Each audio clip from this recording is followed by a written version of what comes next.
Logic, for all the trust we place in it, is really nothing more than a candle, all too easily snuffed out. And when it is gone, we are left alone in the dark, and everything we would scoff off at daylight suddenly becomes very believable. Alright, before I wax too melodramatic, here's my story. I was very young, only 4 or 5 at most, before either of my siblings were born. It was just Mommy and Daddy and me, living in our little house in Great Bend, Kansas. Very quaint. We were a young family, without much money, and most of our furniture was second-hand. It was the middle of the day, summer, hot and boring. I was playing marbles by myself on the thin carpet beside the huge, old, flower-patterned couch.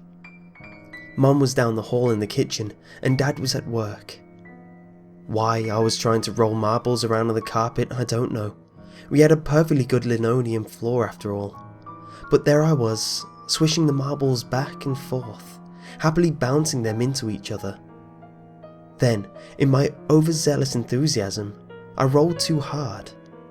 My favourite marble, the clear, ruby red one, zipped into the dark space under the couch and was lost. Damn it, Dad wasn't home and he was the only one strong enough to move that huge old couch for me. I'd have to get my marble back myself. I reached my hand under the couch, tentatively at first, then deeper, encountering no marbles. I pulled my hand out in disappointment. Then, a hand reached out from under the couch back at me. I remember the image vividly, and I suspect I always will. It was a slim hand, with tapered fingers. A woman's hand. It was gnarled and wrinkled, as if aged, and it was dead black. Not black as in African, black as in dead. Of course, back then, I didn't know that corpses blackened as they decomposed, so I didn't know what the black meant. The hand reached out to me as far as it could, which was just up to the wrist. Then it retreated under the couch. Then it emerged again, this time pushing with it a little crumbled up plastic bag with a logo on it I didn't recognize. It waited, as if expecting me to take the bag.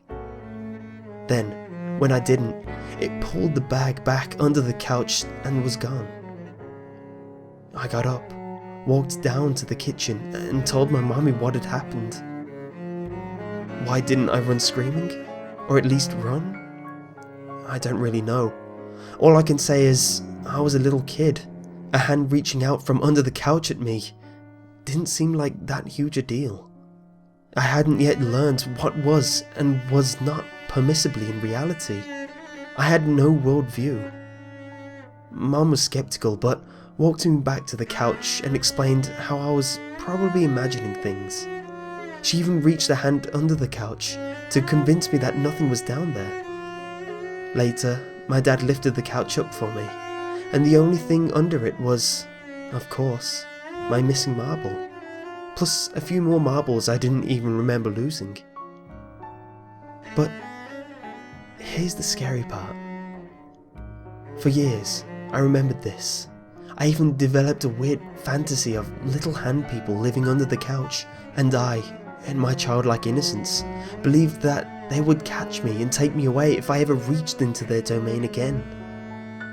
Then, as I grew older, I wrote the memory off as a dream I'd had as a child.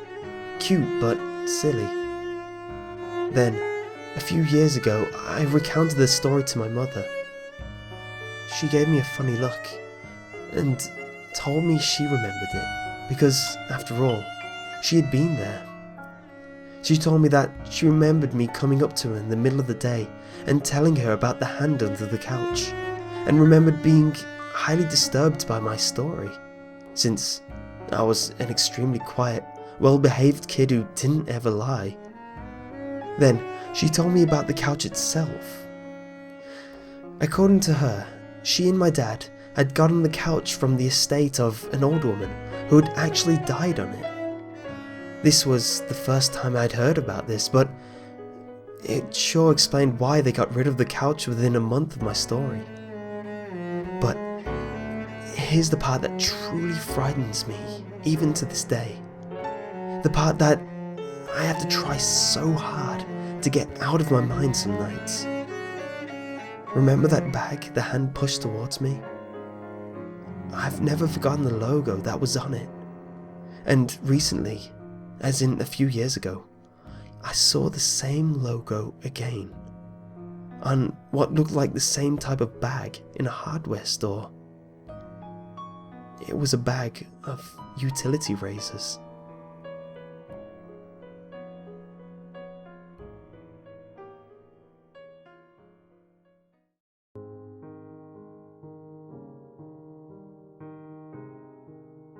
I always wanted a little sister.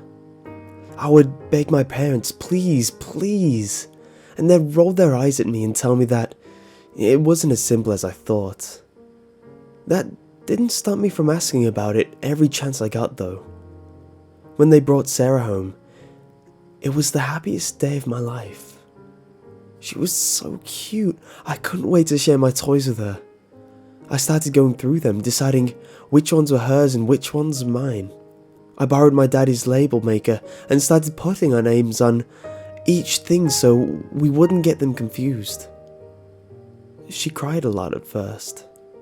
I'd asked my parents why she cried so much and they told me it was natural. They said when she got used to us and our house, she would calm down and not cry at all. Sometimes though, she'd cry so loud that Daddy would have to take it into the basement where it was soundproof so the neighbours wouldn't complain. She slept in Mommy and Daddy's bed for the first month. Sometimes I tried to join them, but they'd always lock their door. Mommy said their bed wasn't big enough for us all to sleep in. I was patient. I knew the new bed with the bars that they'd set up in my room would eventually be hers. When they felt it was safe to let her sleep on her own, they started putting her in it. She wasn't crying so much anymore by then. And I would lie in my bed and watch her sleep from across the room. They'd take her into the bedroom first and lay with her until she fell asleep, then move to our room. Some nights, after she was moved, I'd see her lying there with her eyes open, just staring at the ceiling. So I'd go over and give her toys through the bars. A lot of the time she'd just throw the toy and then start crying, and I'd have to hide under my covers before Daddy came in to deal with her. Eventually, they started letting Sarah sit with me in the playroom. I was told that I wasn't allowed to give her anything too small or sharp that she could hurt herself with. Oh, I was so happy. I would sit behind her and brush her hair and tell her that she was the best little sister in the world. I showed her which toys were hers and which were mine, but she didn't seem to care. Sometimes we'd sit on the window seat and she'd bang on the window while I drew on it with special crayons. School started back up at Sugar Creek Elementary, and I went, but Sarah had to stay at home. Mummy said she wasn't ready for school yet. I'd come home and tell Sarah all the stuff I learned. I drew pictures of us playing together. When I showed them to Daddy, he'd tell me to thank you and take them to keep in his office. Then came the really bad day. I'll never forget it. I came home from school and Mommy was just sitting at the table, smoking. She looked really sad. I went to play with Sarah but couldn't find her. When I went to ask Mommy where she was, she started crying. I asked her what was wrong and she said that Sarah was gone. I didn't understand totally, but I started crying too and told her we need to find her. She shook her head and said she was gone somewhere where we couldn't go. Daddy took her bed apart. He threw away all the drawings with her in them. He took my name tags off all the toys. Sometimes I'd find one he missed and it'd make me cry. I started collecting them and hiding them, but he found where I hid them one day by accident and got really mad. We weren't allowed to talk about her. It was like she never existed. I didn't think it was fair. I told Mommy that Daddy was mean to make us not talk about Sarah, but she said it was better that way, and I would understand when I was older. I saw Sarah again. It was just one time, but I'll never forget it. I was with my Mommy doing some errands when we went grocery shopping, then went to the fabric store in Thornton so Mommy could look at the materials to make some new curtains out of. She remembered that she had letters to mail, so we stopped at the post office to buy some stamps. I was humming to myself and read posters while Mommy talked to the lady behind the counter. And that's when I saw Sarah. She was cute as I remembered. I walked over and looked at the poster with her picture, but they'd gotten her name wrong. Someone had written her name down as Shannon. I rushed over to Mommy and tugged on her sleeve and told her that Sarah was up on the wall with other pictures of children, but she got all flustered and apologized to the lady before dragging me out of the post office. I had to shout because she kept trying to talk over me instead of listening. "I saw Sarah! They got a picture on the wall in there!" Finally, Mommy slapped me and told me it wasn't Sarah and that it may have looked like Sarah, but I was mistaken, and if I didn't stop, I'd get in real trouble with Daddy when he got home. I cried and promised to be good. But even after I promised, I wasn't allowed to have dinner, and I had to sit in my room that night. I heard Mommy and Daddy talking in the kitchen, and they got kind of loud. Somebody started banging open the kitchen drawers, and then my daddy's feet stomped up the stairs. But I heard Mommy scream, "Don't you dare!" And he stopped outside my room and then went back downstairs. We never went back to that post office, and I never saw Sarah again. This is the first time I've talked about Sarah since that day.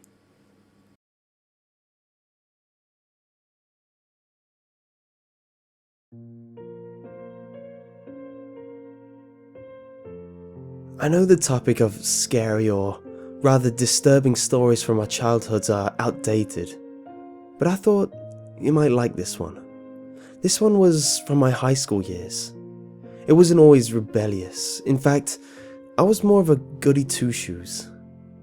I wasn't what you'd call an angel of a child, but I was still keeping up appearances, had good grades, was disciplined enough, and I had pretty keen manners. I hung out with this delinquent, Cody. He was a dick. I mean, a huge dick. Nobody really liked him, but he was quite wealthy, and while his parents were away, he would throw huge parties that half of the 10th grade students from my high school would go to. I was always invited to these, but he always started the parties at awkward times, at night, like midnight, 6 in the morning and stuff like that. His last party that he ever had thrown started at 3 in the morning, and my parents would immediately decline, so I didn't even bother asking. I know it wasn't of my nature, and now looking back, it was a stupid choice, but I decided I would sneak out. My dad always stayed up till 1 every night and never emerged from his bedroom until the following afternoon, and my mom always slept till noon, using "I need beauty sleep" as an excuse. Time came. It was the night of the party. It was about 1:30ish, and my dad had already stumbled into his bedroom and was snoring at this point. I slowly twisted the handle of my door to reveal the inky blackness of the hallways. Now would be the perfect time to escape. If not now, never. He lived pretty far away. It would take at least an hour to get there by foot, and he wanted me to arrive early to help set up. I softly closed my door and lightly paced towards our sliding glass door. I opened it slowly. It must have been a minute before there was an opening big enough for me to squeeze through. Once I was through, I took no risk and took another minute to close it again. I was outside, and the moon illuminated the ground quite well. I lived in the desert area, and the risk of coyotes was high, especially for a bright full moon like this one. But I had a pocket knife to defend myself. Also, I had a means of defense, which was a spray-on antiperspirant and a lighter, which people use as a makeshift flamethrower to scare away coyotes. I climbed over the chain-link fence and fell on the earth of the path that led on the side of the ditch below. I took no risk on encountering any muggers or shady people on the path. I slid down into the ditch below. The terrain was rugged and difficult to navigate. I had to dodge tall brush and jump over eroded crevices in the earth. I checked my watch. It was around 2:15 and I knew I must be close, because I saw a familiar house that I always passed by while walking on the sidewalk to get to Cody's house. Only a couple more blocks and I would have made it. The terrain had gotten surprisingly less jagged and smoother after a couple of minutes, and besides the empty beer bottles and cardboard boxes that littered the ground, something else caught my eye. There was a brown, torn up tarp that had a large, and when I say large I mean it, a large lump in the middle. I stopped for a moment and observed it, before my curiosity managed to claw its way through, and I slowly approached it. I touched it, softly. Just then, something enormous burst out in a low-pitched, wild scream of fright. I was knocked back on my ass, and I was frozen in fear, and I noticed a tall figure emerge from the dirt. It was a bear-like creature that wore a dark brown trench coat and light brown pants that seemed to resemble sweatpants. He had loafers on. They seemed like size 29. I know I'm exaggerating, but it was honestly inhuman. The bear-like creature stood up. He was tall. He must have been like 7 feet, and that even might be an understatement. Long white hair protruded from every visible inch of his body, almost like an animal. Its glossy eyes met with mine, and I was ready to run. I managed to stutter out a few words. What? I stopped, examining the creature once more. What are you? The creature looked at me again and let out a loud, hearty chuckle. He wiped a few tears of joy from under his eyes and gave me a smile. Why, my boy, I am Mr. Trenchfoot, he said, still grinning at me. His tone was nothing short of friendly, and that was the only thing stopping me from making a mad dash back to my house. He gave me a puzzled look and asked, Do you by any chance know the date? I thought he was joking at first, and I laughed a bit. Then I saw his serious expression. I stuttered again, but managed to collect myself. It's June 7th, I said. He looked shocked, or rather intrigued. He looked at me again, and my eyes met his once more. My, I have been asleep quite long. It was November last time I was awake, he said, still sounding jovial. Now tell me, what have I missed? We engaged into a conversation, and it lasted a good 15 minutes. We spoke about politics, the news on celebrities and stuff like that. I told him about school and how I was a part of the track team. We spoke for a while. I looked down my watch and noticed the time. I had about 16 minutes to get there and help him set up. I sat up from the rock on which I previously rested. I have to get going, I said. Mr. Trenchfoot stood up and wiped dirt from his coat and coughed before speaking. He walked towards a pipe, or rather a flood drain. Follow me. He said, entering it.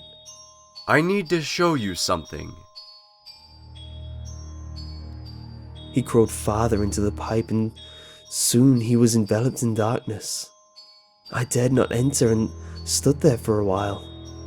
He turned, and the only reason I knew that is because the little bit of moonlight illuminated his eyes, just as it would a dog's or a cat's. I stepped back a bit, a little frightened, and reminded him I had to go. Come here, He said softly. He repeated, with each time he got more angered and menacing. Come here. Come here. Come here! He inched forward, just enough so I could see him fully. Long, black claws protruded from his fingers. He clawed the sides as he repeated, Come here now! Come here! Now! I ran, as fast as I could up the slope, not daring to look back at him. However, I did manage to look back once. He was standing there, too far to catch me at this point, staring at me, with his glossy eyes. I ran so fast and climbed over my fence, this time not cautious of not making any noise, and I ran inside, shaken up and frightened. My dad heard my heavy breathing and must have thought I was having a panic attack, which I was. He rushed to my aid. I explained something had tried to attack me and he called the police without hesitation. I explained to the police where it had happened and who I saw. They took no time to rush through the area and scan it. No tarp of Mr. Trenchcoat in sight. I was there, my mum and dad holding me at a safe distance. I pointed towards the pipe which he tried to lure me in, and the chief motioned several armed men in. They didn't find him, however, and they still haven't to this day. Oh, that's my story. Creepy, right? Yeah, well, things have been the same. Well, I got grounded for a couple of weeks, but they let me off because they were glad I was safe. So I guess you could say this had been a happy ending. I guess for me at least. I still haven't told you the best part. You know how I said they didn't find him? Well, they did kick open a grate and entered a concrete room, no bigger than a walk-in closet. Again, they didn't find Mr. Trenchfoot in there. However, they did find something. They found Mr. Trenchfoot's tarp in there, still dusty as ever. In the corner of the room was a pile of bloody, torn clothes, not much bigger than the clothes that I had been wearing.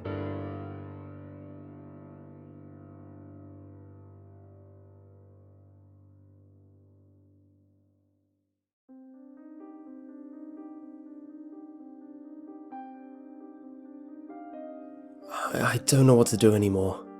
I'm so scared. I can't trust anyone. I went camping about 3 weekends ago in the Huntsville Nation Forest in Texas. Me and 3 friends that came home for the weekend. They were all in college and usually we all get together at least once a year, old friends from high school.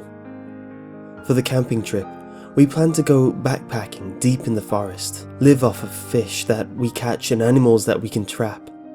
We've been doing this for a while in Texas and in numerous places, Arizona, Colorado, if anyone is familiar with the Spanish Peaks there, New Mexico, so we're pretty much used to anything you'd encounter out there. It was my turn to pick where we went camping, so I chose Huntsville. More accurately, it's Huntsville, New Waverly. So we drove up there, park our car in the camping park spot, and start walking off into the forest. We had some laughs along the way, everyone catching up with each other's lives. We walked until it started to get dark and set up camp where we stopped. Everyone gathered wood to make a fire and we set our tent up. And we do what we always do, try and scare each other with weird stories. Around this time, we started to smell something very faint. It was noticeable, but not overbearing.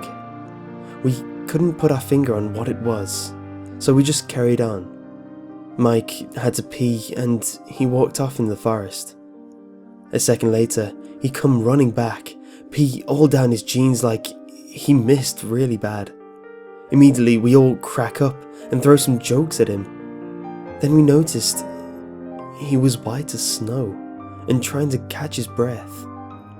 He starts screaming for us to follow him and runs off. We all get serious and go follow him, not knowing what the problem was. We start to hear a faint scream and crying in the distance in the direction we were running.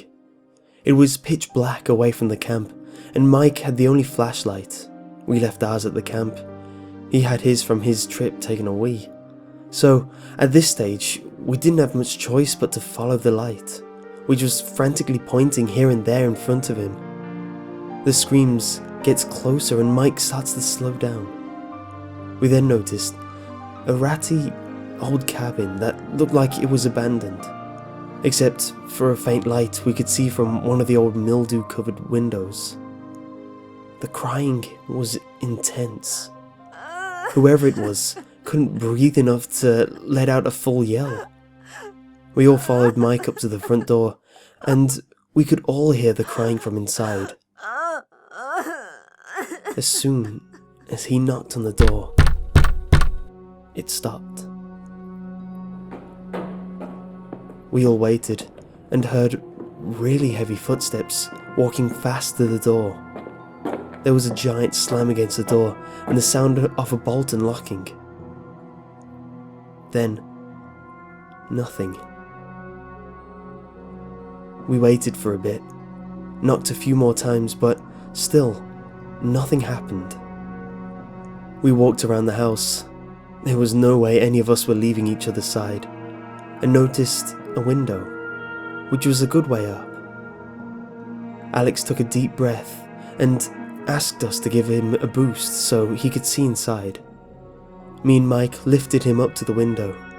We watched him brush away dirt and webs from the window and place his face close to the window to try see something. There was a quick beat. Then, suddenly he breathed in fast and let out a loud scream. He fell back from the window, screaming bloody murder the whole way. We all tried to calm him down, but he was hysterical. We went to him, but he started to shake, punch, kick, you name it. He then took off towards the camp. None of us wanted to be separated, so we all ran close behind him. We caught up to him and grabbed him and set him down. The fire was dying out, so I grabbed some nearby wood that we collected and added it to the fire. My hands were shaking, and I had to do something. I went back to Alex and we all tried to calm him down. He wouldn't. He kept screaming and was breathing so hard that he eventually fainted.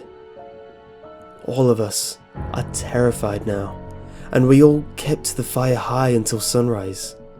Periodically, Alex kept waking up, screaming just like before.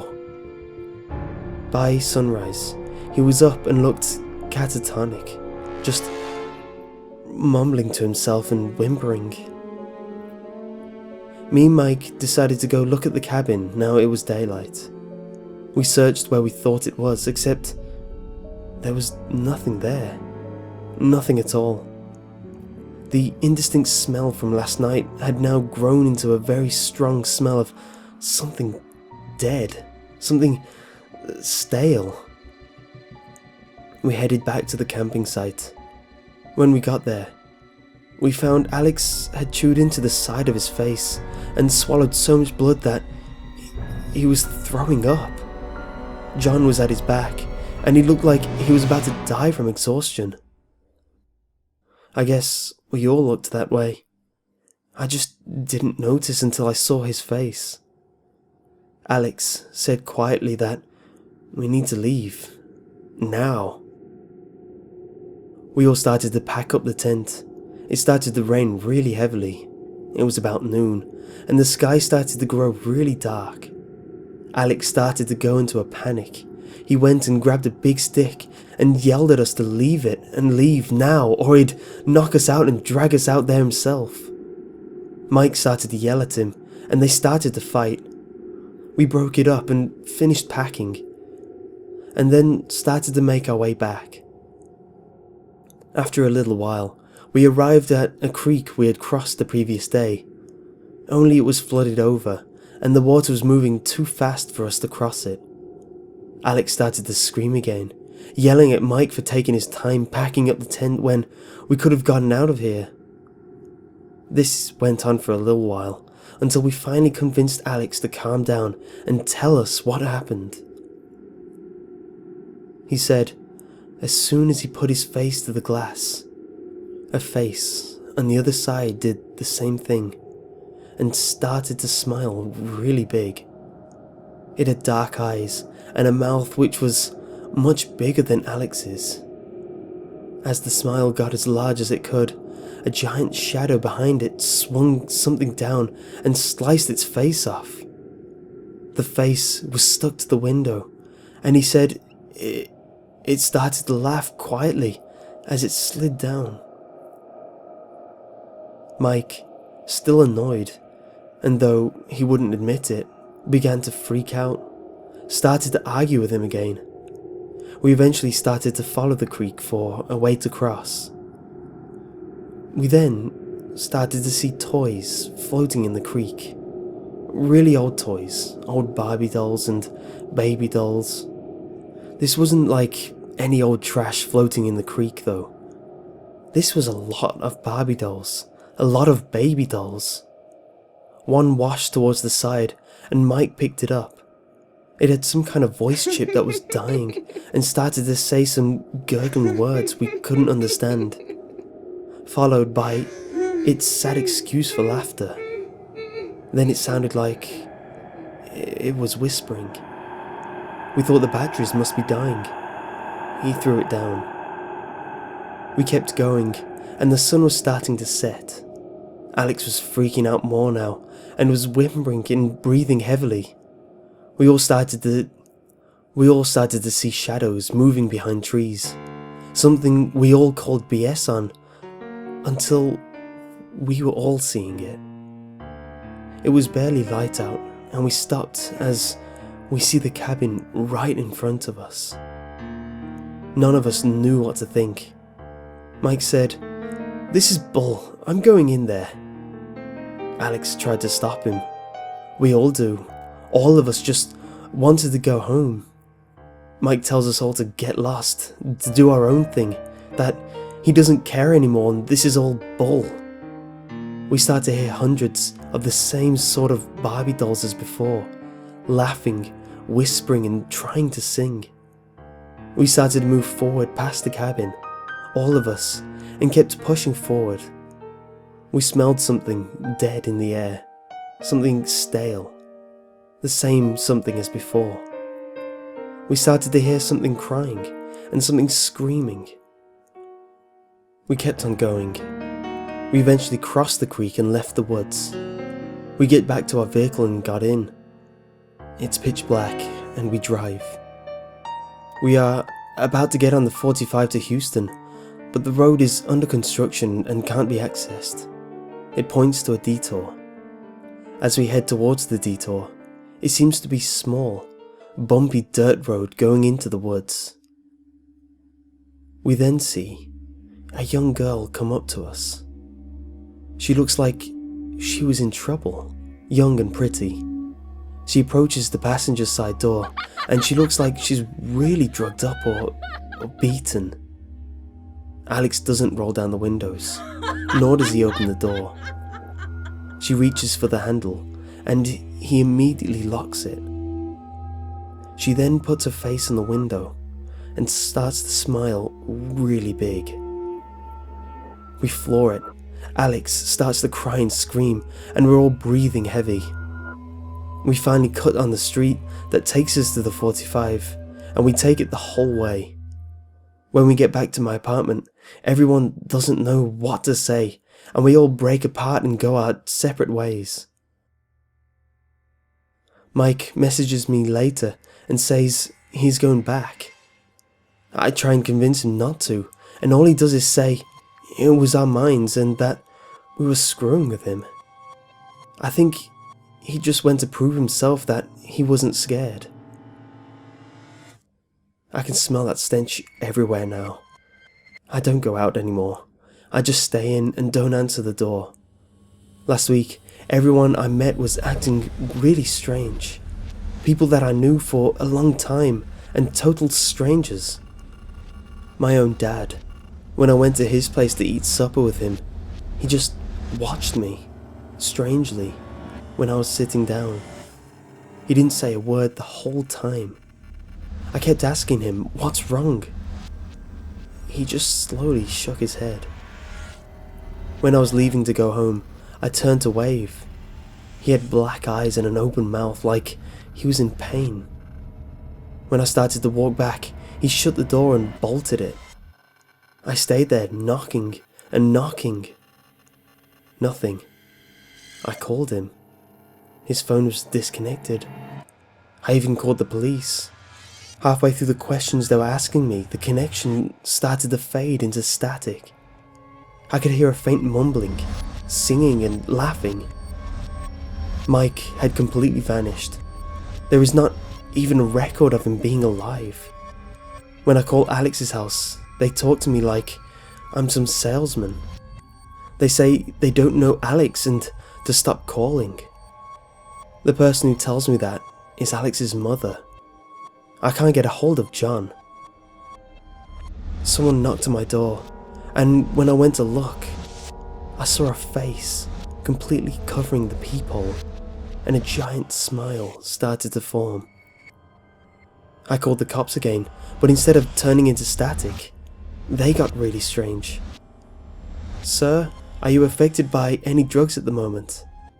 "No." "Are you coming home anytime soon?" "Excuse me?" "Come home." And the phone call ended. My mail slot is swinging open every now and then. Someone is sliding pieces of baby dolls through it. I tried to call people now, and all I hear is static and bad baby doll noises, and this crying and screaming. My TV is busted, but when I go to pee, I can hear it on. I might be going insane. Whoever lives above me started to scream in pain and crying deeply recently. I hear giant footsteps from their apartment. I hear bangs and something falling to the ground. From the neighbours to my right of my apartment, I hear what sounds like a baby that never gets tended to, and then it sounds like a baby doll whose batteries are dying. My phone has been ringing now, and it's Alex telling me things in a language that I've never heard before, nor could even manage to repeat. I kept getting emails of pictures of black and small colorations. Now, I can't even access my email. Someone knocks on the door, then they slam against it. I hear the bolts unlocking one by one, and I run to make sure to lock all of them back and sit down crying. What do I do? My electricity keeps dimming. My water, sinks, bath, shower, all smell like something dead. I keep seeing a shadow of someone behind me raising something up in the air. And I just take off to the other side of the apartment with my head against the wall. I have boarded my windows shut. Someone was throwing rocks through them. I never could see who. I've boarded my bedroom in. I hear crying and screaming in there now. And right now, while I'm recording this, I can see the reflection off the computer screen of some shadow behind me.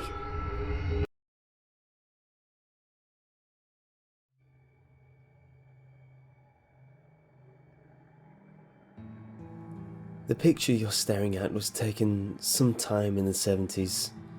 It's the only remaining image I have left of my son. and the artificial being known as ANTRAN, whom we adopted into our family at the time. It was a warm summer back in the mid-70s. I was driving home from my logging company after a long shift, when I had to make a stop at the local garbage tip to drop off some of the old desks my mother had given us. Something caught the corner of my eye as I bent down, and, upon closer inspection, was shocked to see what I originally thought was a doll. A plastic outer shell with metal limbs, and more shockingly, a humanoid face with cold, dark eyes. I'll be honest to say, I was curious at the time and incredibly impressed with the workmanship, so I didn't think twice before placing it carefully along the back seat of my car and took it home. My son's interest was almost as intense as mine, and we bonded over the course of a few days, opening it up, looking at its circuitry and seeing if anything had been misplaced or broken. Eventually, to our surprise, the being, or android, seemed to come to life. Its eyes displayed a somewhat sentient tint to them. Its limbs turned, its hands gripped, and after a few moments, it managed to stand on its own accord. Needless to say, we were scared, yet fascinated. Who could have created such a wonderful and remarkable piece of work, I thought to myself. It wasn't until a few weeks later that I realized this wasn't a toy or a doll. It showed incredible signs of intelligence and thinking ability. It learned to do everyday things, such as taking the trash out, playing with my son's toys. He even had a favorite, a small red car he'd drive alongside the kitchen counters. It learned to mimic our ways, trying to eat from a fork despite having no digestive system, moving its mouth despite lacking the ability to speak. I knew this was something else. Perhaps a military piece of hardware, or a private project. I knew I should have handed him in, but when I watched my boy play with it so happily, his face lit up. I couldn't do it. He was always so lonely. This was one of his only friends. What kind of father would I be to deny him the right of happiness? It couldn't hurt to allow him to keep it for a while. We named him ANTRAN, which was the print in capitals written in a small font across his back. A few months passed quickly, and family life seemed to be improving. He was one of us. My lad's grades improved, his mood improved, everything was getting better. Until one evening in July. I was sitting in my armchair with a beer watching television. My boy and ANTRAN had knelt down on the rug, play fighting with one another as boys do, when suddenly my attention was drawn to a loud gasp. I looked down and saw my child gripping his arm. "What's wrong, Adam?" I asked. He rolled up his sleeve, and on his arm was a large, red mark covering his forearm. "ANTRAN pinched me," he replied in a snarky tone. The mark was indeed red. It would soon bruise into a swollen purple lump. My fatherly instincts took over me and, like a parent telling off a naughty child, I shouted at the android. Its cold, metallic face, for a moment, seemed to show genuine sadness and sorrow, as though it didn't know its own strength, as though it was sorry. Its lips moved. Whether it was trying to muster up the words to apologize through language or merely copying what I was doing, we will never know. Later on in the evening, I apologized for the shouting, told it everything was okay, and thought nothing of it. A few weeks later, my child came into my room. It must have been early morning, My slumber was interrupted by the gentle creaking of my bedroom door. "Dad?" he whispered. "Yes, son," I replied. "It keeps looking at me." What does?" I asked him through tired eyes. "Antran, he keeps looking at me at the end of my bed." His voice trembled fearfully. I could tell something wasn't right. I noticed him rubbing his other arm and immediately called him over.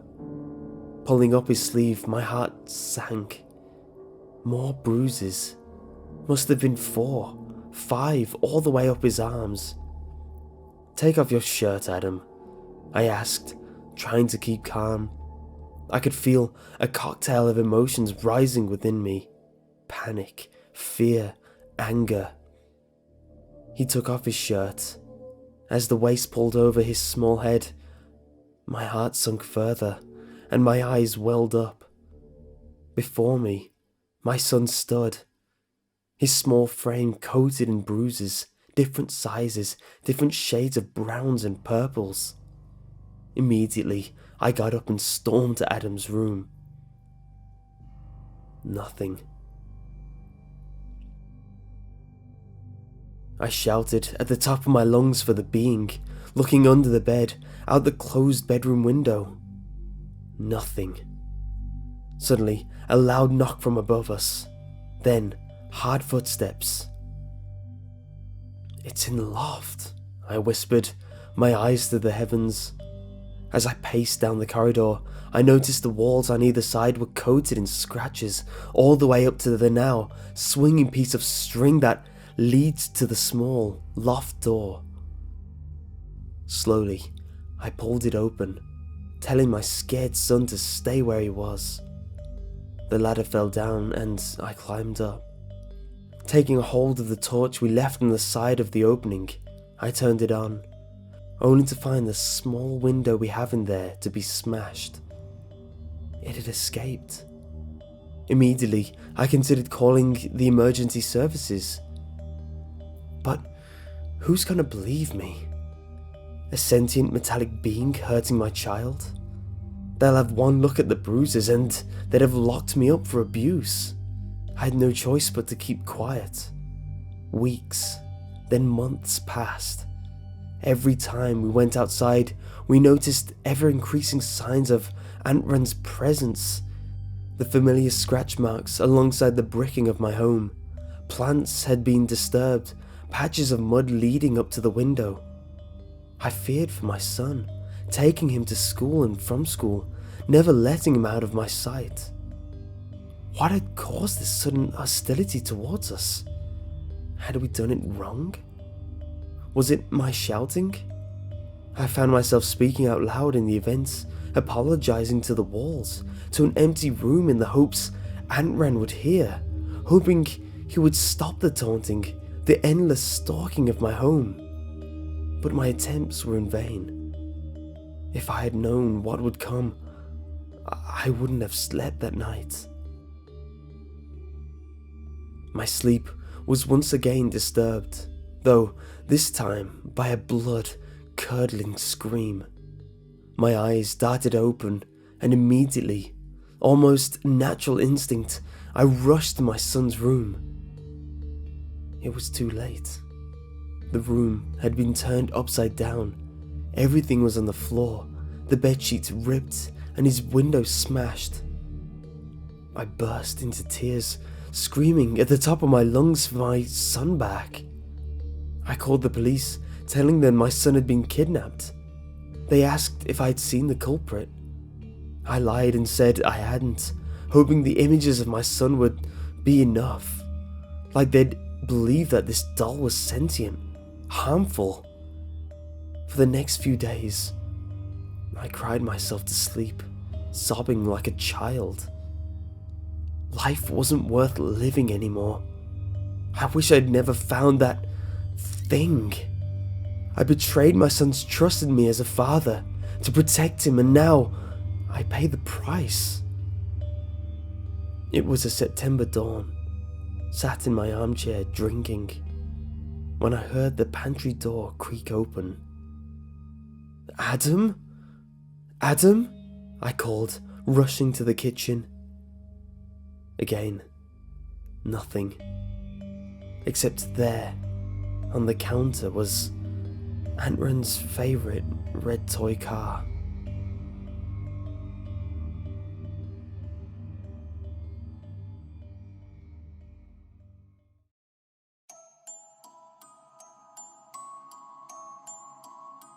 Back in the 1990s, a girl committed suicide after viewing an image posted in an old news group. The image was of a figure, which some identified as a woman, standing in the middle of a lonely road. The figure is transparent to the point that its legs are barely visible and is illuminated by an unknown light source coming from the direction of the camera. Whether it's headlights, a handheld flashlight, or the screen of the camera itself isn't known for sure, as the actual source of the image has never been found. No facial features can be made out, but the figure is most easily identified by its long, bony appendages which partly resemble a spider's leg. Those who have seen the image or know of its existence have come to know the figure as the Wanderer. The first known Wanderer account occurred in 1996. Jane, a college girl who was visiting her family during the holiday season, had an interest in the paranormal.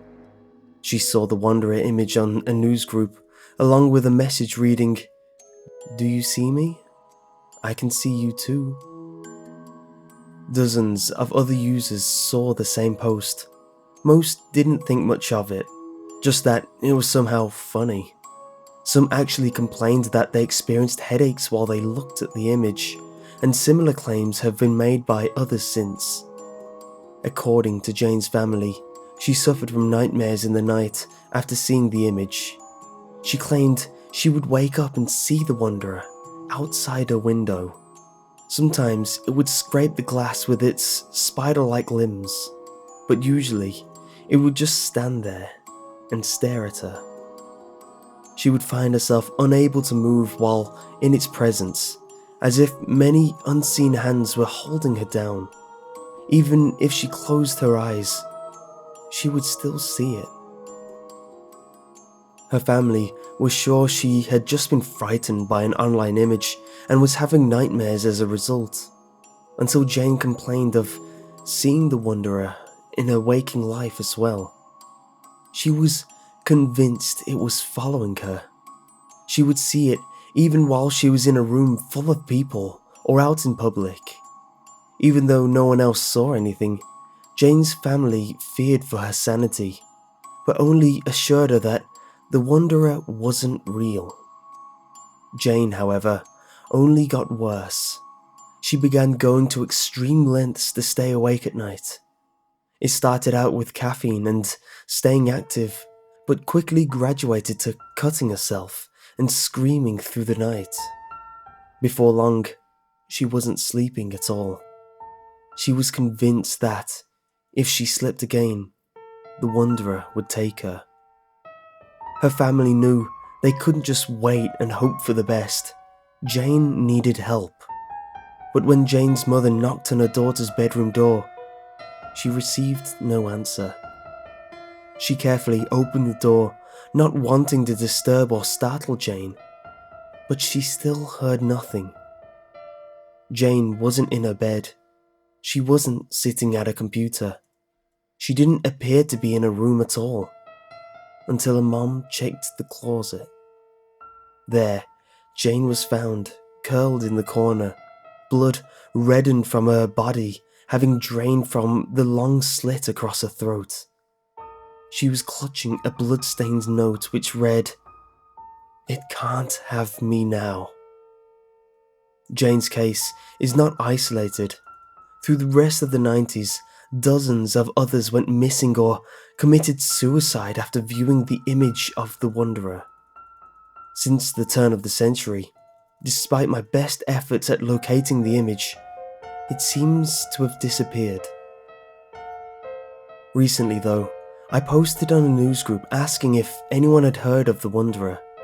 I've done this many times before, and usually there's one or two people who have heard the story, but no one has seen the image.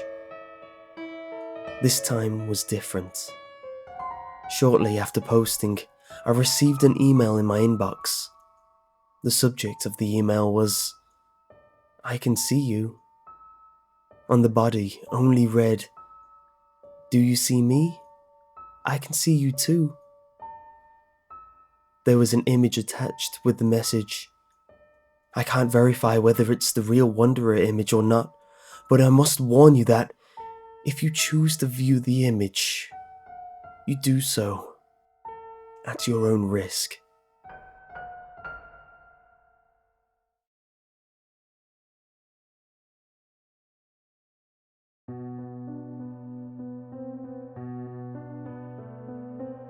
I must have been 6 or 7 when I lived in Lebanon.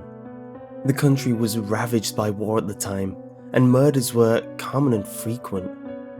I remember during a particular vicious era, when the bombings rarely stopped, I would stay at home sitting in front of my television, watching a very strange show. It was a kids' show that lasted about 30 minutes and contained strange and sinister images.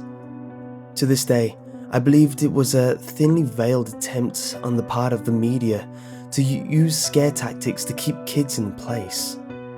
Because the moral of every episode revolved around very uptight ideologies. Stuff like, bad kids stay up late, bad kids have their hands under the covers when they sleep, and bad kids steal food from the fridge at night. It was very weird, and in Arabic to top it off. I didn't understand much of it, but for the most part, the images were very graphic and comprehensive. The thing that stuck with me the most, however, was the closing scene. It remained much the same in every episode. The camera would zoom in on an old, rusted closed door. As it got closer to the door, strange and sometimes even agonizing screams would become more audible. It was extremely frightening, especially for a children's program. Then, a text would appear on the screen in Arabic reading, "That's where bad kids go."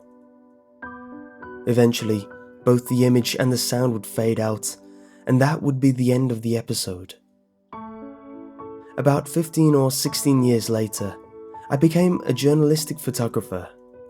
That show had been in my mind all my life, popping up in my thoughts sporadically. Eventually, I'd had enough and decided to do some research. I finally managed to uncover the location of the studio where much of that channel's programming had been recorded. Upon further research and eventually travelling on site, I found out it was now desolate and had been abandoned after the big war ended. I entered the building with my camera. It was burnt from the inside. Either a fire had broken out or someone had wanted to incinerate all of the wooden furniture. After a few hours of cautiously making my way into the studio and snapping pictures, I found an isolated, out-of-the-way room. After having to break through a few old locks and managing to break a heavy door open, I remained frozen in the doorway for several long minutes.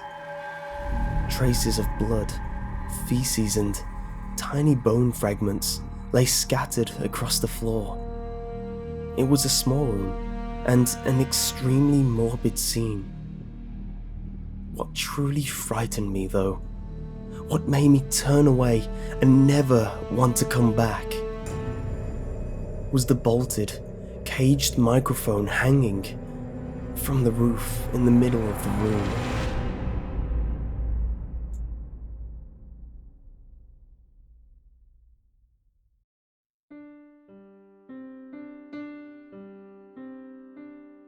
There have been rumours circling about the network for some time now, but I believe that I'm the first to properly investigate them.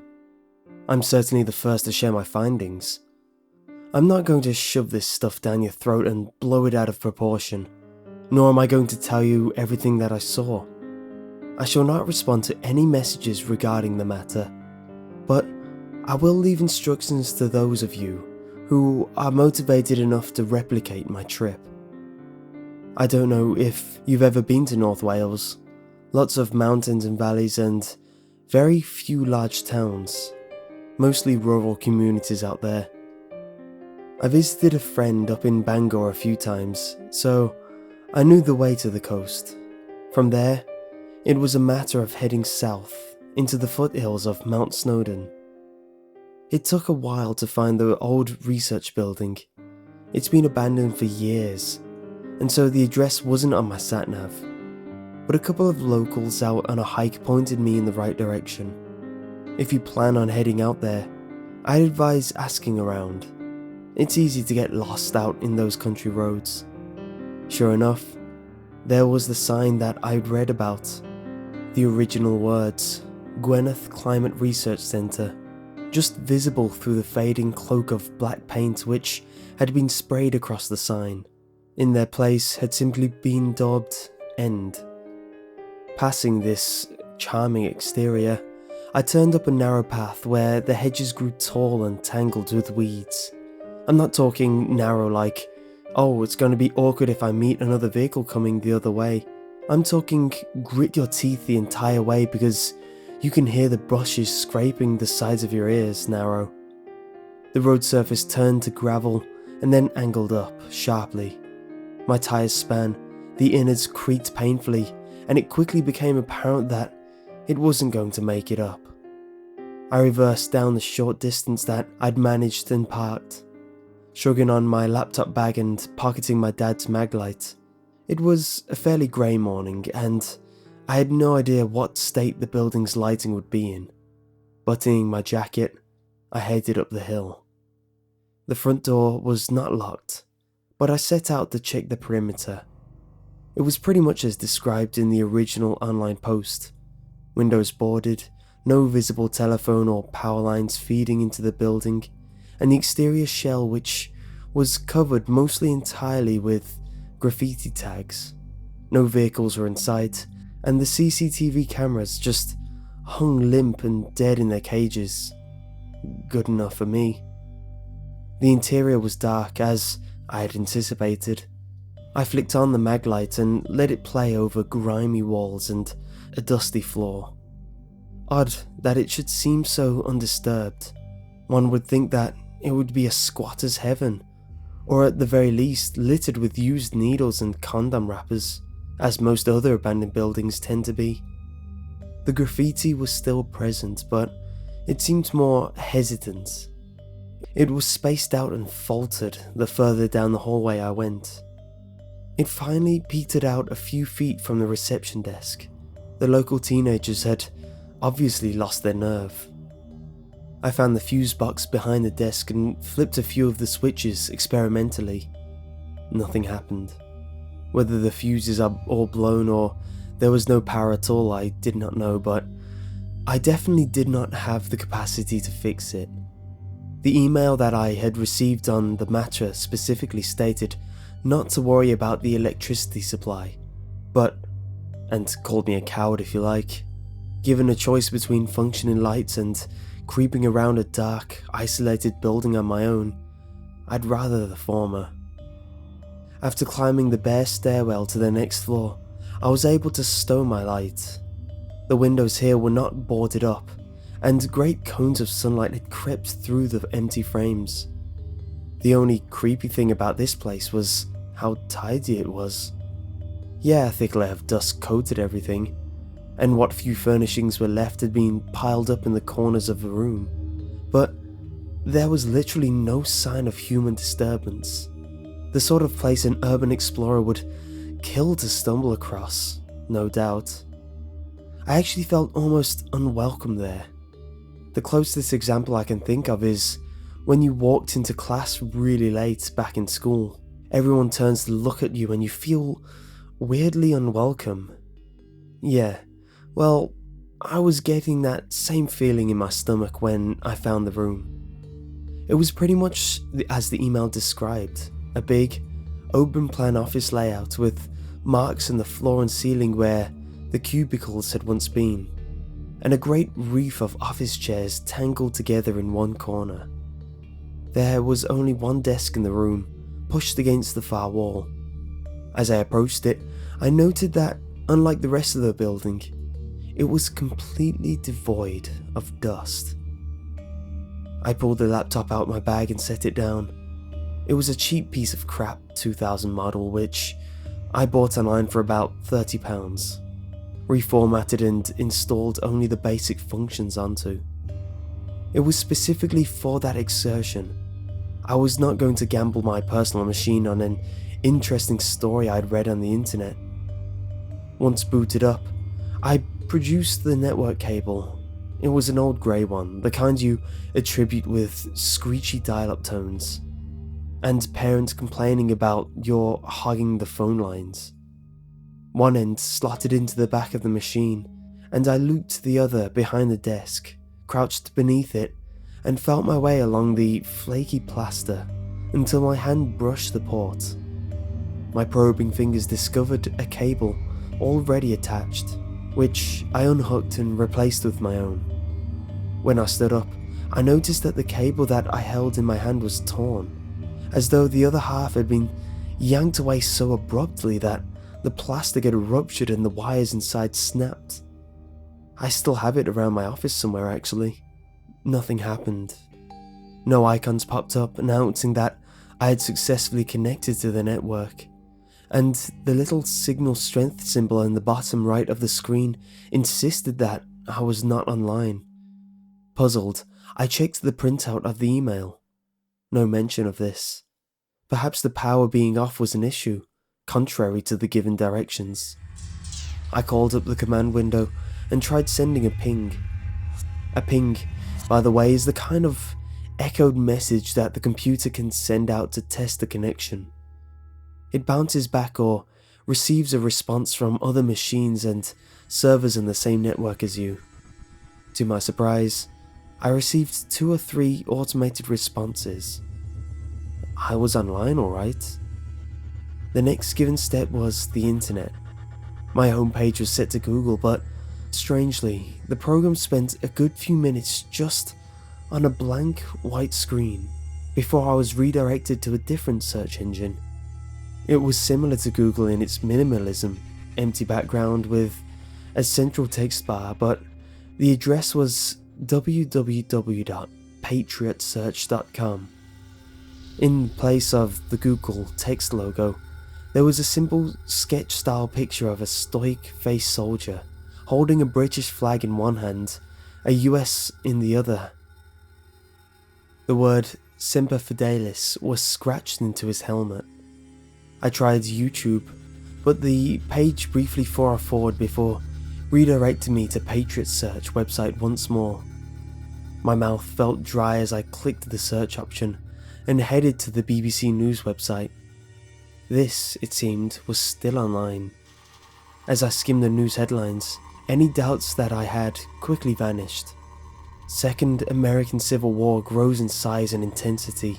US troops redeployed from Afghanistan, Egypt and Turkey to defend home soil. France and Spain left reeling after terrorists detonate a thermonuclear device on their borders. Police in Texas circulate CCTV images of men believed responsible for the kidnap and murder of over 50 women since 2008. Handgun bans set to become law across America after last week's White House shooting spree. The US and Britain to allow Australia and Canada to join the Patriot Alliance. UK terrorists continue to murder in border towns, demand Scottish independence. German theoretical physicists arrested by US agents, accused of treason.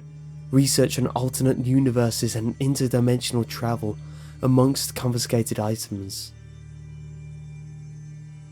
I sat back, fumbled a cigarette in my mouth and lit it.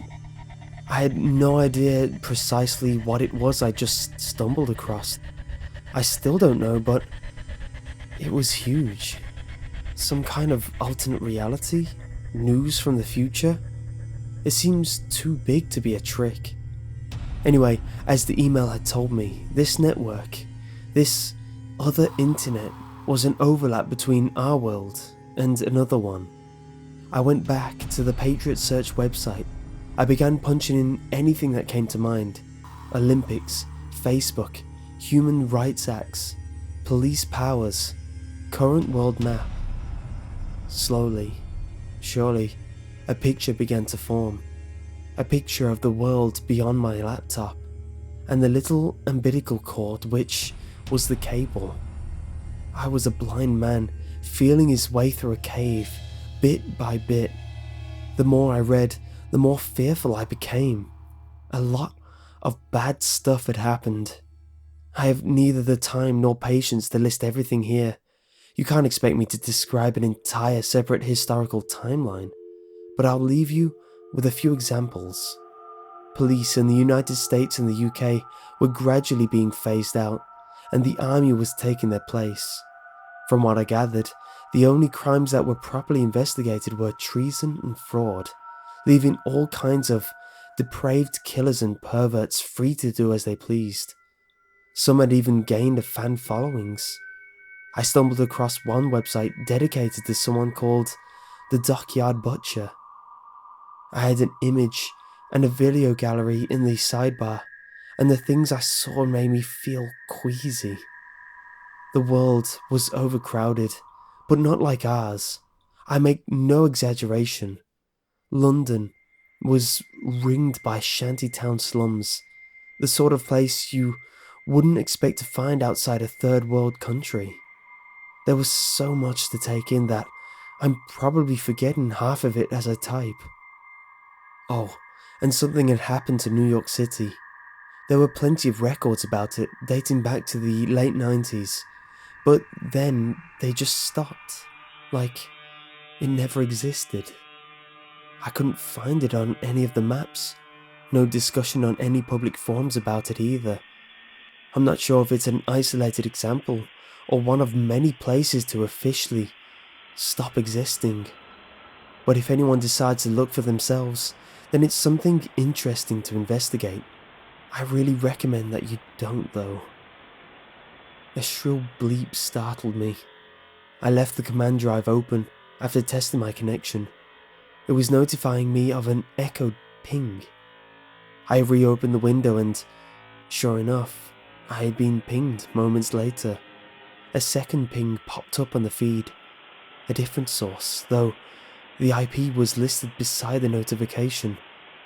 As far as we know, that building is the only one with a connection to the network, meaning that they hadn't come from this side. As I tried to grasp what was happening, a third ping appeared.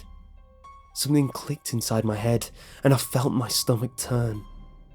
I had grasped blindly into the unknown, and now the unknown was grasping back.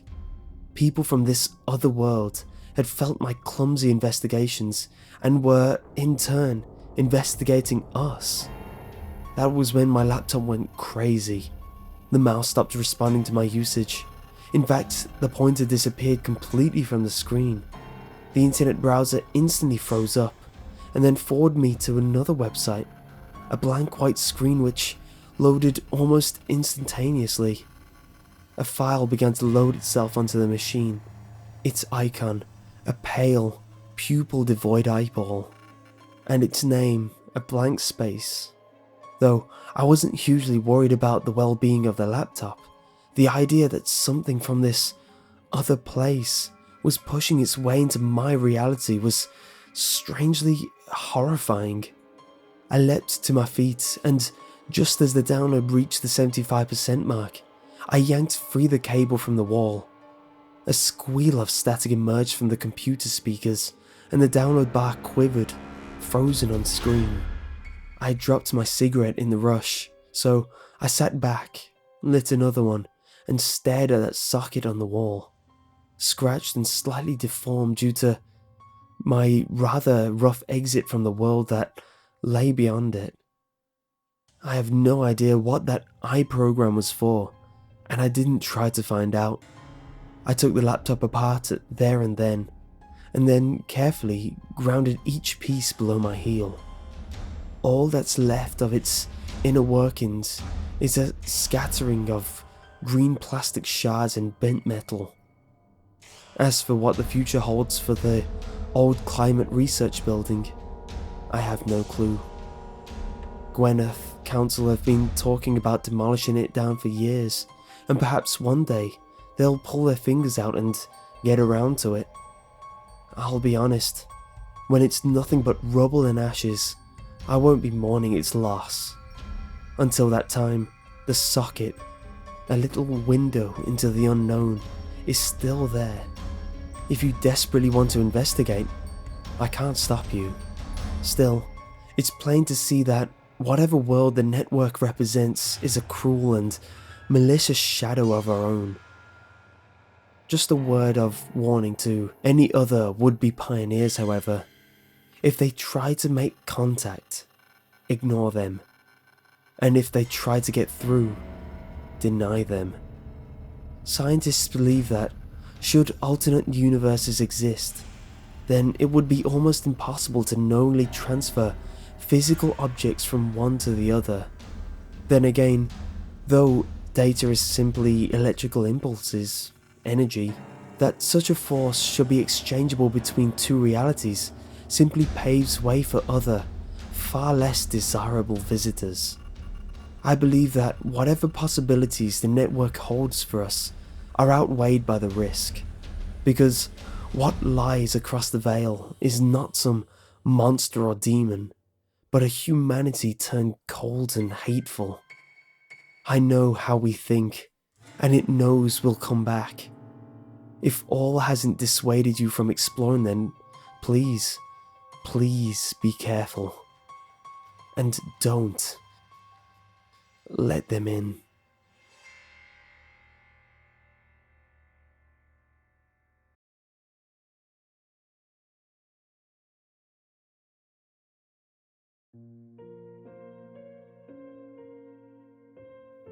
He sat at his computer, tongue licking his upper and lower lips in anticipation.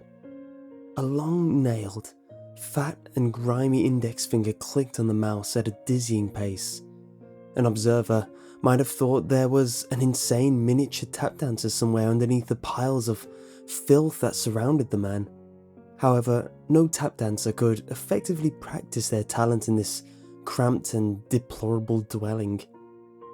The apartment smelled old. Old food, old clothes, old sweat and old urine. Older keepsakes from a time when Meek was a different man than the behemoth sitting behind the computer now, peeking through the places where the trash didn't take over.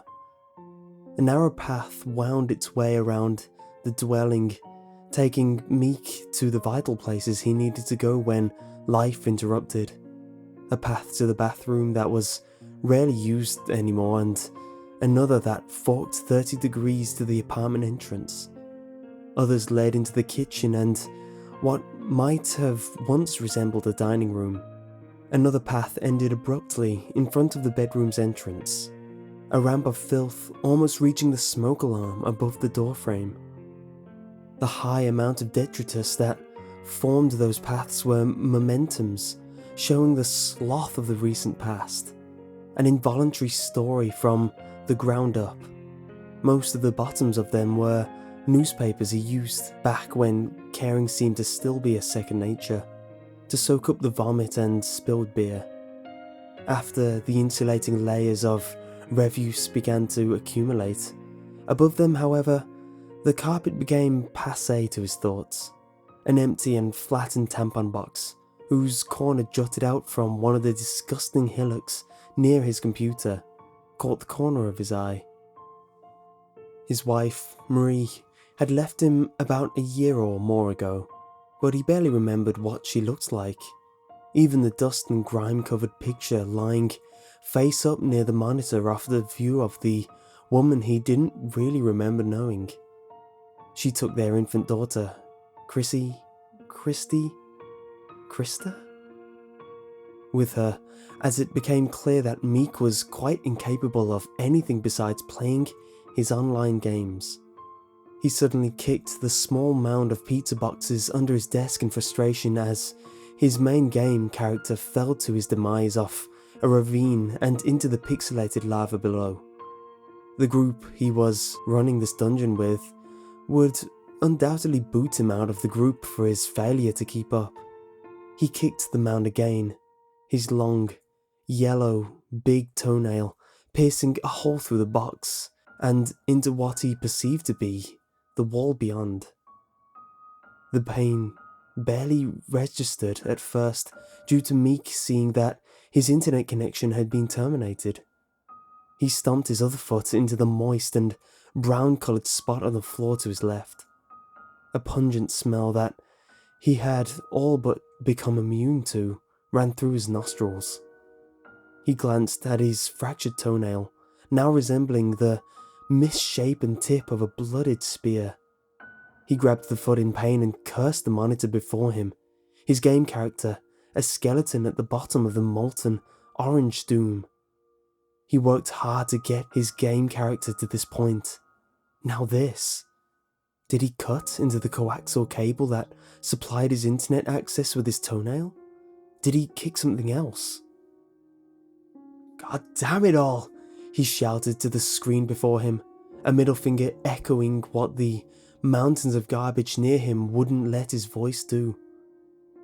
He quickly stood, the crusty and stained seat cushion briefly sticking to his rear and bringing the chair up, and then down with a plastic wheel bang. Trying to think quickly for a solution to his connectivity problem, he made his way along the kitchen path, slowly limping to the telephone. He was surprised at how much he had been sweating. Was the AC broken too? He silently thanked his dead mother for the trust fund that she had left to him that sustained his living these past few years. He would call the landlady after the cable company. He became lightheaded as his overweight frame limped among the refuse and vomited into an empty cereal box before entering the kitchen, grabbing a dusty and half-full beer off what must be the dining room table. He drank, expelling the acidic taste from his mouth. He dry-heaved from the taste of the old beer, thankful that the taste of puke no longer lingered.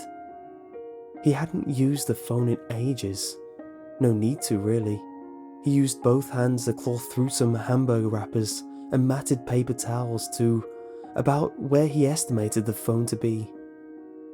Several cockroaches scampered away at his touch, their surreptitious duties temporarily put on hiatus. He was correct in the assumption of where the phone should be. He was incorrect by thinking the phone was still there, however. He faintly remembered Marie saying how the phone's ringer woke up the baby at night, since they could only afford a one-bedroom place at the time. The kid had to sleep in the living room, and since they both had cell phones at the time, the home phone was redundant. So, did she move it? Put it away? Throw it out? "Damn it," he said as he picked a small, itchy brown piece of crust from the back of his leg, clawing at the skin underneath. His toe was bleeding worse now, the toenail much worse than he thought as he examined it in the brighter light of the kitchen. The nail cracked vertically all the way down, apparently breaking beneath his skin as well. His toe was easily twice the size it had been before his gimpy trek into the kitchen, a sickly wedding of purple and yellow. Meek didn't know the first place to look if Marie had put it somewhere, and quite frankly, he didn't feel like digging through more mounds to look. Another option was the bedroom. There was a landline connection in there. Maybe it was buried somewhere in there. His desire to get back to his game, coupled with his throbbing foot, prodded him to go back and look. He wobbled along the bedroom path, straight down the hallway, the carpet he trod on making sickening wet sounds. He paused for a glance into the bedroom he stopped using months ago. A brown, conical shape of solid brown and green substance protruded from the grimy toilet. He could see several flies tending to their young amongst the shape, buzzing in paternal defense as they sensed Meek's presence. Matted balls of toilet paper stood knee-high, occasionally broken by the mouths of empty beer bottles. The beer tops almost looked like brown mouths drowning in the sea of disgust. Smears and handprints of a darker colour lined the tiles. A picture hung by the entrance of the bathroom. Meek and Marie standing in front of the lake at Epcot Center. The baby was nestled in Meek's arms, the peaceful shroud of sleep evident on her face as her happy father kissed her forehead. Was that taken before or after the wedding? He thought. He remembered that day, the baby cooing as the boat made its way through the tunnels in the Mexican section of the park. He had no idea why, but he also remembered Marie giving him a light but tender kiss on his neck as the boat sloshed its way through the artificial passages. He made his way toward the bedroom entrance, having to limp, wade through the trash that he didn't remember making. Glancing behind him, he noticed that he left a red trail as his foot dragged behind him. Clearing the way to the door took longer than he thought. There were several large boxes hiding beneath the garbage that were heavier than he expected, their contents unimportant as the longing of getting back to his game took precedent over all else. They were stacked high as well, almost reaching where the door met the frame. Throwing the last box behind him down the hallway with a grunt, he grabbed at the doorknob and tried to open the bedroom door. It was locked. After several minutes of determination, a few pulls from his obese frame, and many curses of frustration, the door gave way, splintering the frame and showering Meek's forearm with wooden debris. The room was dark, cool, and surprisingly clean. The light shone from the hallway behind him, exposing the motes of dust that chaotically danced at the door being thrust open. Had he really not come in here at all over that year or two? The carpet was the perfect beige it was when his family moved in a few years ago. The pictures that Marie picked out still hung around the room. Parisian beatnik monstrosities that Meek still gave disdainful glance to. She insisted that, since there were no windows in the room, she would make it as sunny as possible. The bed was made as well, the dark brown comforter looking eerily the same colour as the putrescent contents of the bathroom he glanced at minutes before. The phone was on the nightstand on the side that Meek used to sleep on during cheerier times. With a sigh of relief that any heroin user could relate to after finally getting a reclusive fix, he limped over to the phone. One foot left a bloody streak, and the other left a brown footprint on the unmarked carpet. Sitting down on the bed, he picked up the phone's receiver and started to dial when he noticed the square-shaped thing in the corner. Since he didn't think to turn on the light when he came in, the hallway's light didn't reach the corner. He couldn't make out what it was. He gave his toe a rub, hand coming back bloody, and winced in the pain as the dread of realization crept up on him. There was no dial tone. This could mean only one thing. Marie had cancelled the service at some point without telling him. Or more likely, he didn't pay the bill after she left. He couldn't remember. Grabbing the phone in frustration, he threw it in the direction of the square-shaped thing, cursing. He was getting very lightheaded now, the coolness of the room doing little to alleviate the sweat drenching his balding, fleshy head. He stood and hobbled over to the square thing in the corner. As he came up beside it, he grabbed the edge of it and winced in pain, his foot feeling as if it was on fire. He looked into the square thing, now finally realizing what it was, not just because of its physical shape, as much as its contents. The long, decaying corpse of an infant lay in the center of the playpen. The skin almost resembled one of those purplish super hot peppers he used to see at the grocery store, making bizarre spiral patterns along the top of the skull. The infant had a permanent scream on its wrinkled and deformed face, as though it was seeing something horrible before its death. That horrible thing must have been loneliness, Meek thought as he glanced at his daughter. That thought was quickly dashed, however, as he noticed another figure standing upright in the darker corner beyond the crib. Marie's eyeless face pointed to the ceiling in a look of pain, as if she had died crying. One hand still rested on the corner of the playpen, the other pulling down the shirt where her breast had been. She must have given the infant, Christina, that was her name, one last meal before she herself had expired. Cursing in worried anticipation, he picked up the phone.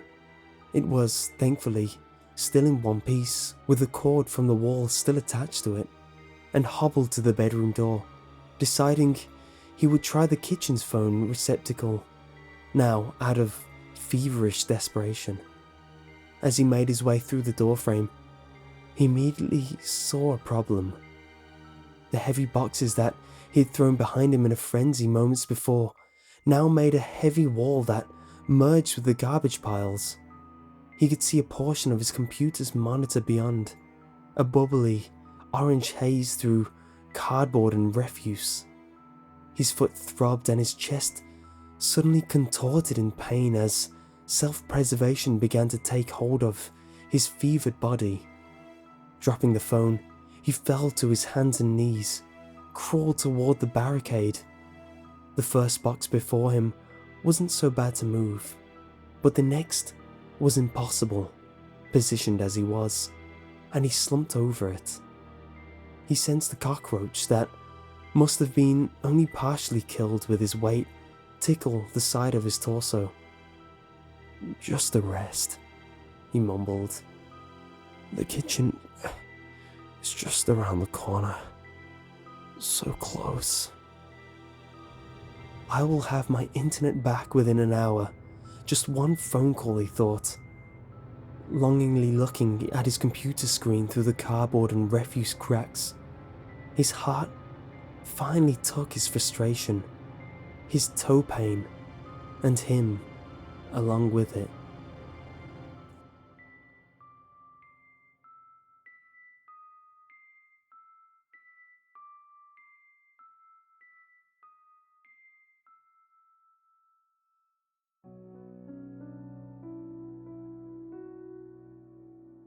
We need to have a chat about internet safety.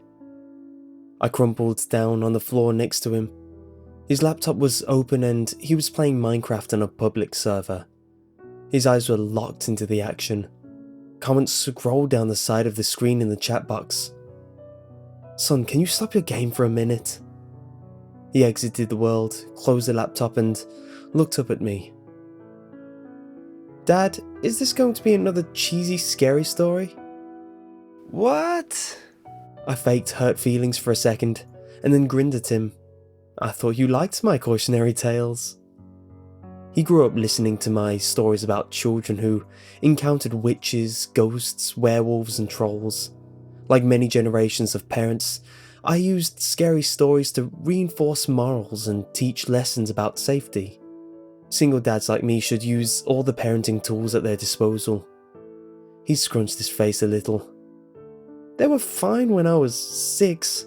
Now I'm getting older. They don't scare me anymore. They seem kind of silly. If you're going to tell a story about the internet, can you make it really, really scary?" I squinted at him, incredulously. He folded his arms. "Dad, I'm 10. I can handle it." Okay, I'll try. I began. "Once upon a time, there was a boy named Colby." His expression indicated that He wasn't impressed with the terror of the introduction. He sighed deeply and settled in for one of Dad's cheesy stories. I continued. Colby went online and joined several children's websites. After a while, he started talking to another kid in-game and on the message boards. He made friends with another 10-year-old boy named Helper23. They liked the same video games and shows. They laughed at each other's jokes. They explored new games together. After several months of friendship, Colby gave Helper23 6 diamonds in a game they were playing. This was a very generous gift. Colby's birthday was coming up and Helper23 wanted to send him a cool present in real life.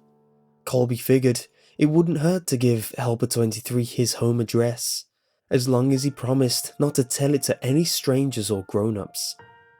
Helper23 swore he wouldn't tell anyone else, not even his own parents, and set about mailing the package. I paused the story and asked my son, "Do you think that was a good idea?" "No," he said, shaking his head vigorously. In spite of himself, he was getting into the story. Well, neither did Colby. Colby felt guilty about giving away his home address, and his guilt began to grow and grow. And by the time he put on his pajamas the next night, his guilt and fear were larger than anything else in his life. He resolved to admit the truth to his parents. The punishment would be steep, but it was worth it to have a clear conscience. He squirmed in his bed as he waited for his parents to tuck him in. My son knew the scary part was coming up. In despite of his tough talk, he leaned forward wide-eyed. I spoke quietly and deliberately. He heard all the noises of the house. The washing machine bounced around in the laundry room. Branches scraped against the brick outside his room. His baby brother cooed in the nursery. And there was some other noises he couldn't quite pinpoint. Finally, his dad's footsteps echoed down the hall.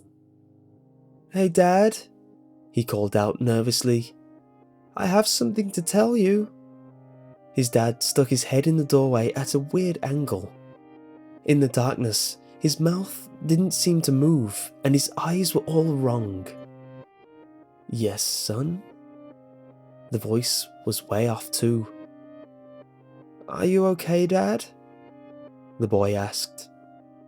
"Mm-hmm," sung the father in his strangely affected voice.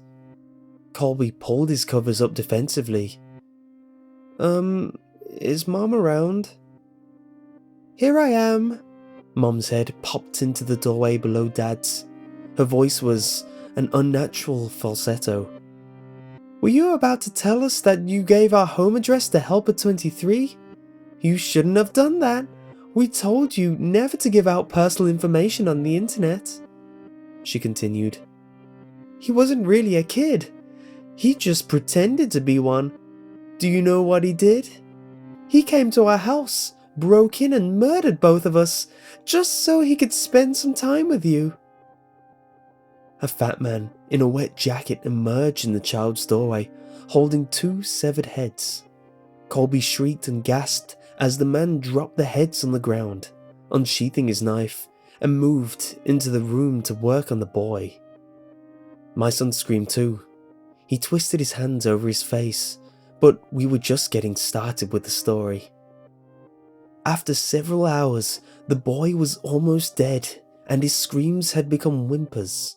The killer noticed the wailing of a baby in another room and removed his knife from Colby. This was a special treat. He had never murdered a baby before and was excited about the prospect. Helper23 left Colby to die and followed the cries through the house like a homing beacon. In the nursery, he walked to the crib, picked up the baby and held it in his arms. He moved towards the changing table to get a better look. But as he held the baby, the crying died down. The baby looked up and smiled. Helper23 had never held a baby, but he gently bounced it in his arms like a pro. He wiped his bloody hands on the blanket so he could stroke the baby's cheek. "Hey there, sweet little guy." The beautiful rage of sadism melted into something warmer and softer. He walked out of the nursery, took the baby home, named him William, and raised him as his very own. After I finished the story, my son was visibly shaken. Between ragged staccato breaths, he stammered, "But Dad, my name's William." I gave him a classic dad wink and tousled his hair. "Of course it is, son." William ran up the stairs to his bedroom in a fury of sobs. But deep down, I think he liked the story.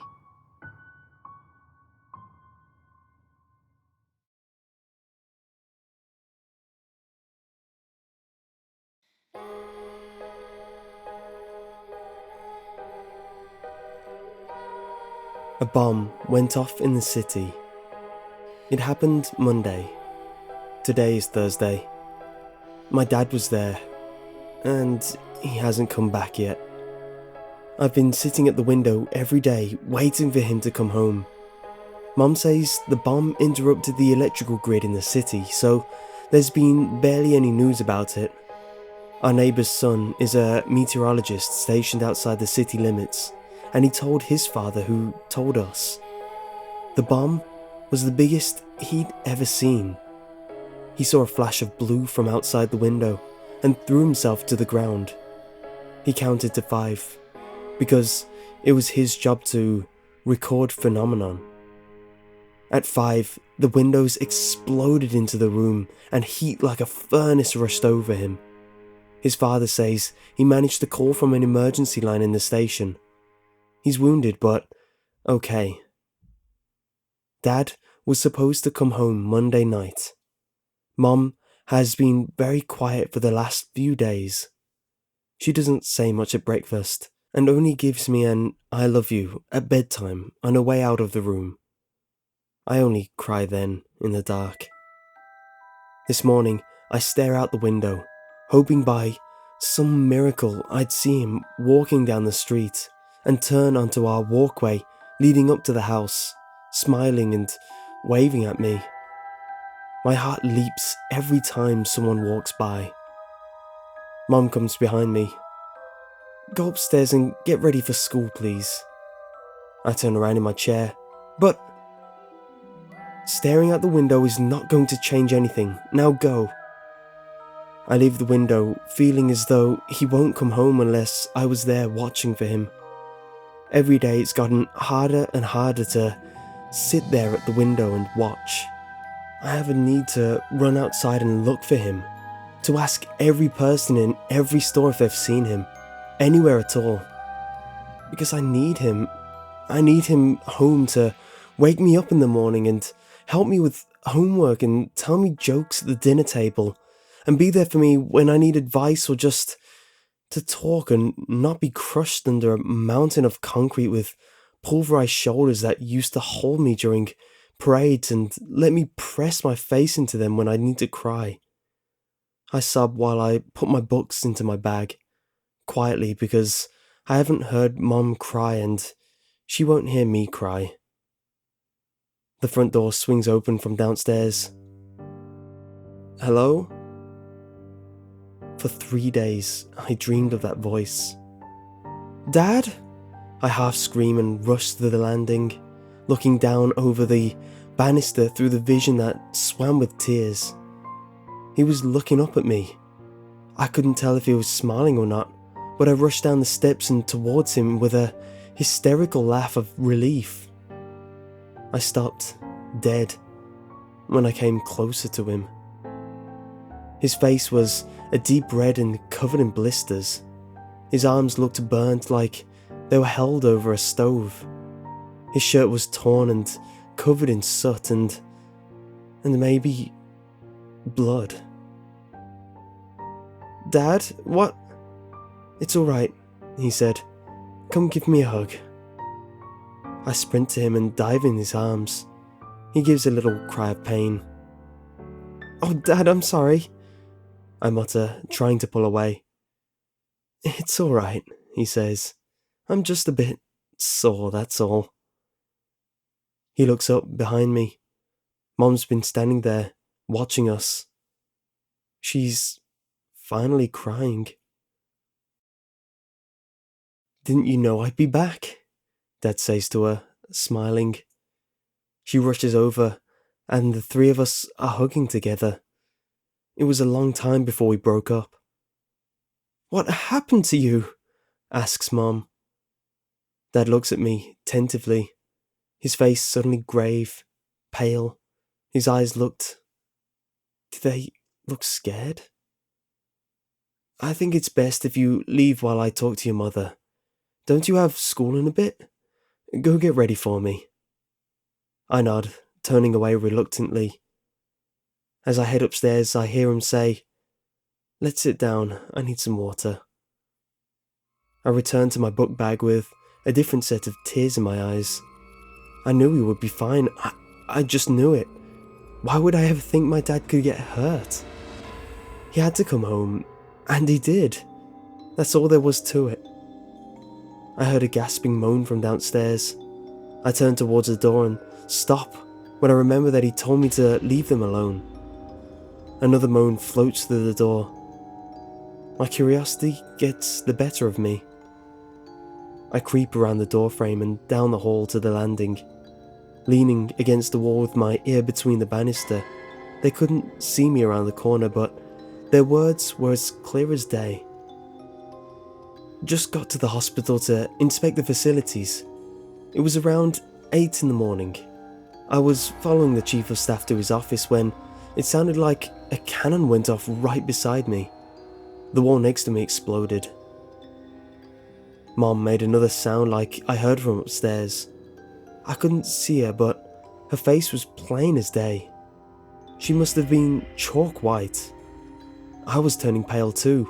I found myself wondering how in the world he could have survived that. Dad continued. "I woke up some time later. I really have no idea how much later. It was pitch black where I was, and hot, deathly hot. I put my hands out and felt metal as hot as a grill. 3 walls metal, and 1 of rock. I remember asking myself if I was dead or captured or something. I started scratching and clawing at the rock to get out. It looked like I was in some sort of enclosure, like a space just big enough for my body. I yanked enough rock away to pull myself out. I looked back and saw I was under a steel desk that had been thrown right side up on top of me. It was the perfect cover.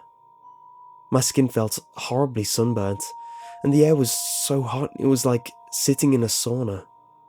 I looked around and saw I was sitting on what was left of the second floor as it came on top of us. And I was alone.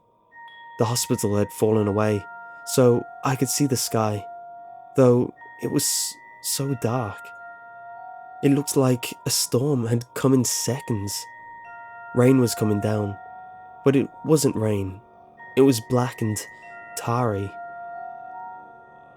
I climbed over the walls of the hospital. I was so thirsty, so groggy. I knew there would be no running water, but we were close to the bay and I crossed the river to get to the hospital, so I started making my way back there. I was lucky to be close to the city limits. I doubt anyone in downtown survived the collapse of those huge buildings, but almost every building here was destroyed, and the ones that weren't were burning. At first, I didn't see a single person. Then I came across a mother and a baby under an awning of concrete. It was hellish. The woman, her skin was peeling off in sheets. Her eyes were bright gold white. They must have been bleached from looking at the explosion. Her baby was charred black. It looked rubbery in her arms. She was staring straight ahead. The skin hanging off her arms was translucent, like the wings of a fly. The shock on her face made me nauseous. I called out to her, but she didn't hear me. I doubted that she would. She was probably deaf from being outside for the blast. I closed my eyes. What he was saying scared me. I didn't want to be here, but I was frozen against the wall, helpless to hear. As I got closer to the riverside, I saw more and more people, some on their feet, some lying like rag dolls, some whose body parts were just barely sticking out of the rubble. The people on the ground were so burnt they were swelling up. They looked like black rubber dolls. When I got to the river, He stopped, choking on his words. Mom was dead silent now. I could imagine her dread is keeping her from even moaning. My heart is hammering now. As I listen, I see with clarity the ghastly sights my father had seen. The images burned into my mind's eye. I saw hundreds, literally hundreds of corpses, covering the banks of the river, piled on top of one another, trying to get a last drink. There were corpses floating down the river too. I saw a woman pass who looked like she was wearing a long white cloth belt that was billowing out her side. I got closer and realized it was her intestines, whitened by the water. On the other side of the river, there were these large mounds piled up against the ruined walls facing the explosion, and people were standing around them, pulling them apart. They were looking for their loved ones, inside mounds of human beings. I saw children there, on their knees, screaming into the mounds. "Daddy, are you there? Mommy, please come out." I stood there, behind the bodies bordering the river like black and red sandbags, watching people float by, watching people dig into the mountains of humans, watching people collapse where they stood, watching people with burst-out organs trying to fit them back in, watching a man with eyes burnt out of his head as he asked, "Is anyone there? Please kill me." I stood there under the grey sky, watching all this through smoke as black rain fell. And you know what I realized? I realized that in all my thoughts, all my dreams of what hell might look like, I could never have imagined anything like this. I guess I didn't need to, though. Hell came to me. Hell came to Earth. I stood for a long, long time after that. My back was against the wall. The grotesque images swam in front of me, as if at the end of a black tunnel. The woman writhing, the men pleading for death, the corpses grinning up at me as they floated by. My shirt peeled off the wall as I ran to the bathroom. I bolted to the toilet and promptly vomited into the basin. My eyes felt like they would burst under the pressure of my undigested breakfast. The monsters I pictured when I swing the closet door open or look under my bed from on top, expecting to see a set of dripping white teeth over two glaring red eyes. Those monsters are nothing now. Nothing compared to these horrors. These people, they're real, and the ones who caused them this. There couldn't be anything more evil in the world. I knelt, dazed, over the bowl for minutes. I came out of it only when Mom knocked on the door and told me in a quiet voice that I would be late for school if I didn't hurry. 35 minutes later, I was sitting in class before the teacher came in.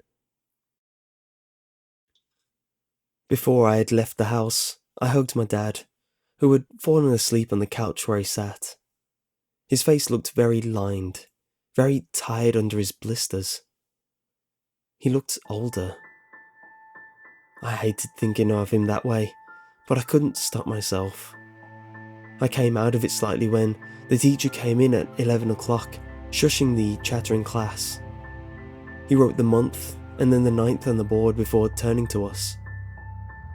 "Kids," he said, "I know things have been scary these last couple of days, but we all need to remember to keep calm, okay? It's especially important to obey your curfews and not to cause ruckus of any type. I'm talking, of course, about the incident that happened last night. It seems someone had defaced the school sign outside. You may have seen it on your way in this morning. Now, I hope the perpetrator is not part of my class, but if he or she is here, I ask that they come forward and confess. It doesn't have to be now, but it has to be today. I had seen the sign. The janitor was out there as we came in, scrubbing at the sign. It was faint, but we could still see the word "sucks" underneath Nagasaki Elementary School. Outside the windows, a blue light explodes across the sky.